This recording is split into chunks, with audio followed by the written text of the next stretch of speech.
When Genesis first arrived on the scene, it really blew everyone away. And when the G70 got here, it was a massive deal for the brand because if they were to compete with the BMWs and Mercedes of this world, they absolutely needed to have a sports sedan. So in 2018, when the G70 got here, the industry went wild over it and we all loved it so much. But I was really curious to see if this far into its life, if this sports sedan could still meet up to that initial hype.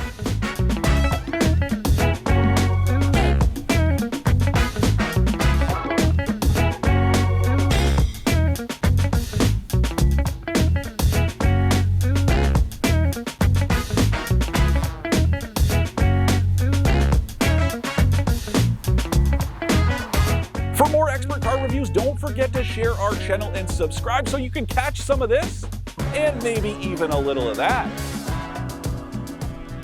Everybody loves an underdog story, and so when this kind of upstart brand showed up and the G70 got here and it was delivering driving dynamics that could legitimately feel like a BMW, everyone was so happy about it.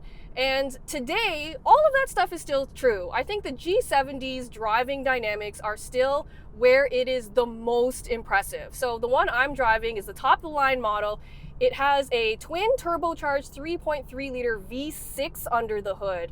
It puts out 365 horsepower and 376 pound-feet of torque.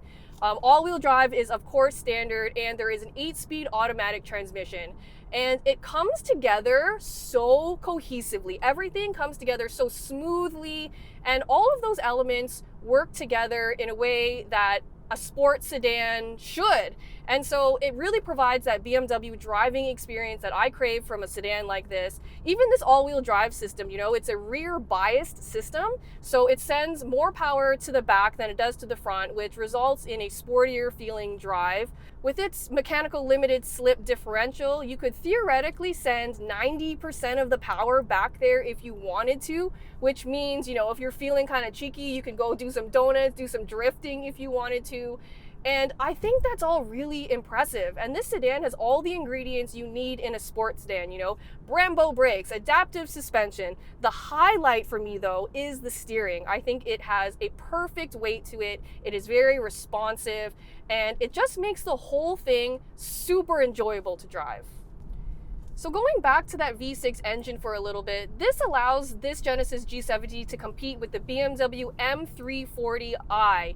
Mechanically, they're actually pretty well matched, and in terms of output, they are as well too. I really like driving it in comfort mode. I think it has a great balance to it. But when you flip it into sport mode, this thing really comes alive. In the corners like we are now, you can really feel that rear biased all-wheel drive system sending more power back there. And I was actually surprised that it sounds good. Like, that sounds pretty good. And I know that a lot of that sound is synthesized and piped in, but at this point, I don't really care. I appreciate that extra level of enjoyment. But in general, I think it's a really well-rounded sports sedan. You can drive it around comfortably and it's not going to beat you up. And with that adaptive suspension, it makes sure that it's able to do comfort and performance really well. And that's the kind of duality I love. One thing I did want to point out is that I don't think this V6 is as smooth as some of the inline sixes that some of its competitors are offering. It's still great though. It's got gobs of power, tons of passing power. You'll never think that you'll need more, but I do think that it could improve in terms of smoothness, especially since a lot of its competitors are now offering mild hybrid systems that really make everything feel super buttery. And it's that I think the G70 lacks a little bit. My opinion on the style, which I think might be a little bit controversial, is that I actually liked the way it looked before this major refresh. Now that Genesis has this double line motif going through its whole lineup and this G70, I like it, but I still think that the old one looked better. I think it would age better. It looked a little bit more like an Alfa Romeo Giulia, which I absolutely love. But in general, I like the color, I like the wheels, and it looks like a sports sedan, and it does exude luxury, so that's a plus. So the G70 holds up in terms of driving dynamics, and that's fantastic. But for me, where it starts to fall apart and kind of show its age is the interior. So first of all, there's a lot of good things about the interior, so I'll get to that first. I like the layout. I think it's very user-friendly. In fact, I think it's a lot more user-friendly than some of its competitors. But part of that user-friendliness really has to come down to the fact that it has a lot of physical buttons still. So I love the fact that they have this row of really great shortcuts that makes navigating the infotainment system a lot easier. However, I'm really not a big fan of this hard silver plastic. Like, this is a dead giveaway to me that it was cost cuttings. You'll never see this kind of plastic in a BMW or a Mercedes. And honestly, luxury cars kind of live and die by those little details. And I think that's where Genesis kind of drops the ball and needs to really up its game.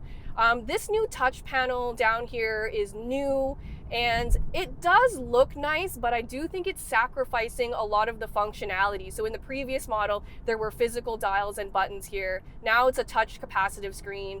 And I always complain about this, and Dan agrees with me, is that we just prefer physical buttons because when you're driving, it's just easier to glance and poke it instead of trying to touch around. And when you're driving, those extra seconds really matter. So I don't like that Genesis was sacrificing functionality for style, but it does look really nice in here. The rest of the materials are okay. You know, there's some hard plastics over here.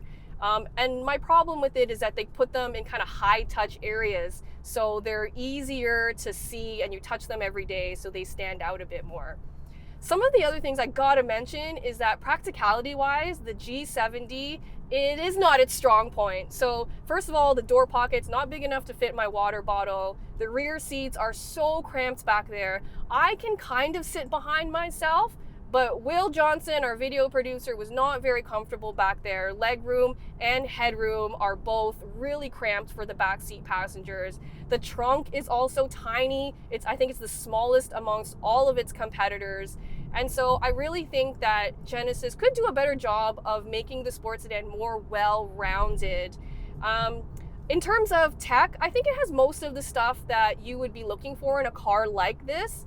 It doesn't have a lot of those like flashy, gimmicky features that you would find in a BMW or a Mercedes. You know, it does have this like 3D gauge cluster, which I don't really think it's that useful, so I just turn it off anyway. But in terms of tech, it's also falling behind on that front too. For example, Android Auto and Apple CarPlay still need a wired connection. And if you're a luxury brand these days, that's pretty much a non-starter because it's an automatic sign that they're falling behind. The good news is that Genesis packs every G70 with all of its safety features. So everything from blind spot monitoring to lane keep assist and adaptive cruise control and highway driving assist is all included. And they all work really well, very smooth. I can drive around without it flashing warnings at me all the time. So that's a big plus. So this top line G70 starts at about 64 grand, but you can get into a base one for about 53, and that includes destination and stuff like that because Genesis has that all-inclusive no haggle pricing, which I love. And compared to a BMW M340i, you'll save about $7,500 with a Genesis G70.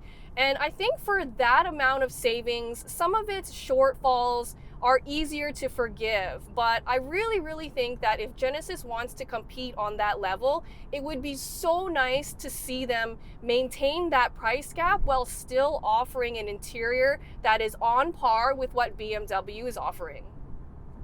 To recap, I like the Genesis G70's excellent driving dynamics, its attractive price, and its cohesive powertrain. I'm not a huge fan of some of the cheap interior materials, the cramped back seat and tiny trunk, or that it's lacking some tech features. I was one of those people who were absolutely losing it over the G70 when it first got here, and back then it won a ton of awards. This year though, it actually lost to the BMW 3 Series in the AutoTrader Awards for being the best car in its segment. So this many years into its life, the G70 still drives amazingly well and has a ton to offer. But Genesis really has to step up its interior game if it wants to reclaim its spot as everyone's favorite underdog.